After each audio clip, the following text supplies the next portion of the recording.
This is Jackanory Antarctica!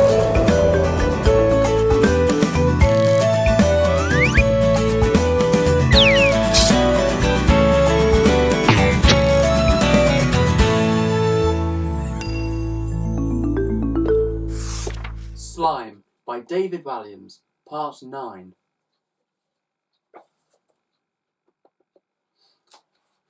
Chapter 17.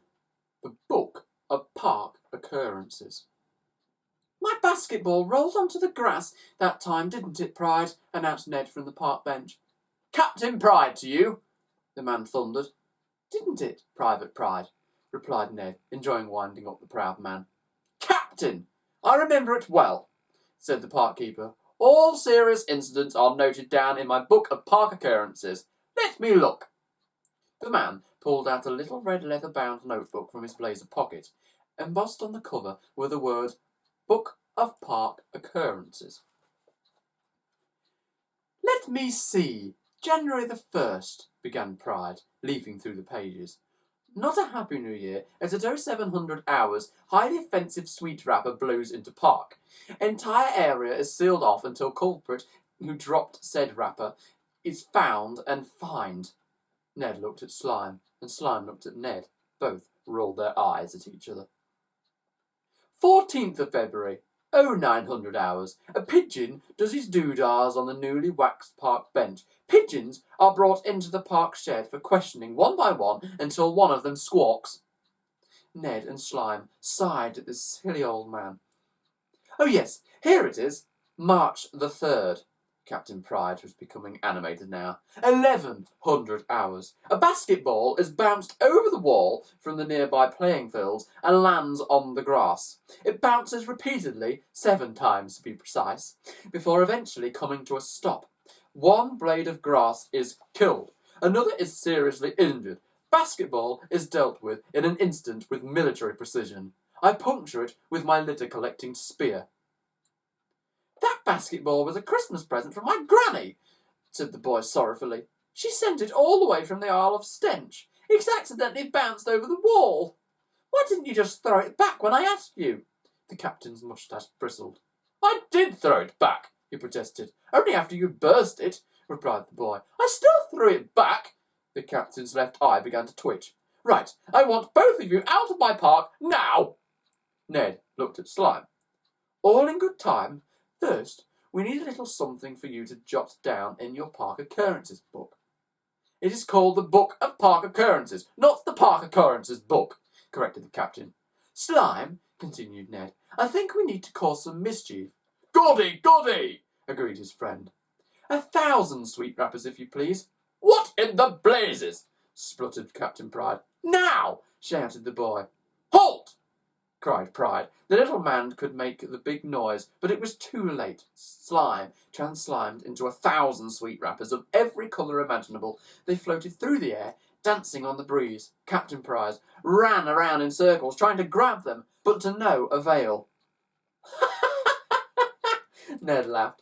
Now, let's have 100 basketballs. At once, the sweet wrappers clung together to form balls that bounced up and down on the grass with glee. Boing, boing, boing. My grass! My precious grass! Keep off the grass! Yelled Pride. But there was just too many of them. He ran to fetch his litter spear and stab at them, but whenever he hit one, it just soaked him in slime. Splat, splat, splot. Yuck, yuck, yuck! Let's not forget the pigeons, shouted out one of the slime basketball that had Slime's face on it.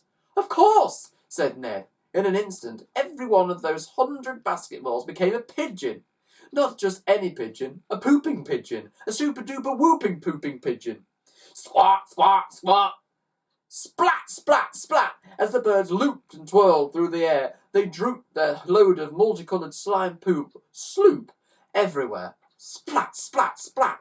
The lawn was splattered. Splat, splat, splat. The path was splattered. Splat, splat, splat. The shed was splattered. Splat, splat, splat. The bench was splattered. Splat, splat, splat. Halt!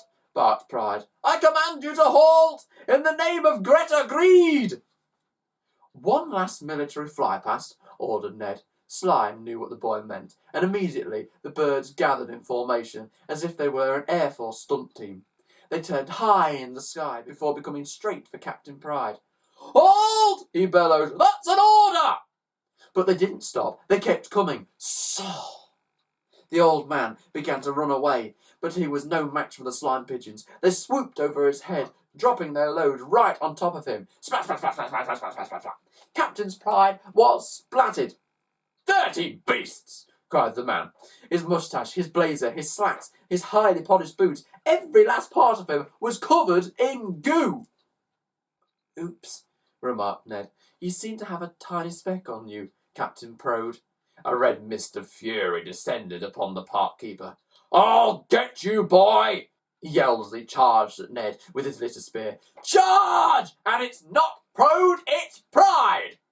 Just in time, the slime pigeon swooped down to Ned and whisked him up from the park bench high into the air. "Another day, Captain Prode," he called out from above. With a beat of 100 slimy wings, the boy vanished into the clouds. Chapter 18. Bottom Banger. Madame Silenzio Sloth was the island's piano teacher. You might reasonably assume that a piano teacher taught the piano. In this case, you'd be wrong.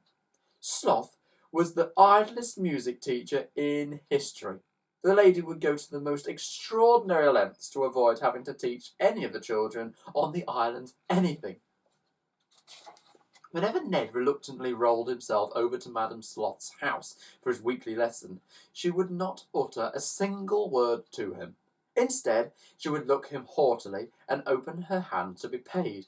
Once the palm had been crossed with silver, she would waddle over to her old gramophone and put on a recording she had made of her giving a piano lesson. This was just in case any grown-ups were passing by her house and heard what she was really up to, which, of course, was nothing. "Now, child, let Madame Sloth hear those scales one more time," the voice on the crackly old record would say. Then you would hear the sound of piano keys being struck. Plonk, plonk, plonk. Once the illusion had been created, Madame Sloth would take an hour-long snooze on the chaise lounge. The only way she would wake herself up in that time was with one of her bottom bangers. Boom! It was thunderous as a Wagner opera. If her bottom bangers didn't wake her, an ornate gold carriage clock on the mantelpiece would chime to let her know the hour was up and the lesson was over. Ching! How was Madame Sloth allowed to get away with this? Because Greta Greed did nothing about it. In fact, she encouraged it. Anything that brought children to misery was fine by her. Because Ned never learned a thing about playing the piano in his years of enduring Madame Sloth's piano lessons, he would be sent off to have more and more lessons. One day, when his mother returned home from the fish market, Ned told her what was really happening in those lessons. Nothing. Note. Nada. Nothing. Diddly squat.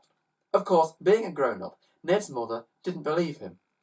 Just like all the other grown-ups on the island, Madame Sloth had bamboozled the woman into thinking she was the most fantabulous piano teacher in the world. Aside from her gramophone scam, Madame Sloth had a trio of nasty tricks up the sleeve of her long, flowery blouse. If a child dared to complain about the daylight robbery, Madame Sloth would open the piano lid and shut the nasty little wrench inside it. That way, Madame Sloth could carry on with her precious snooze undisturbed. "Let me out!"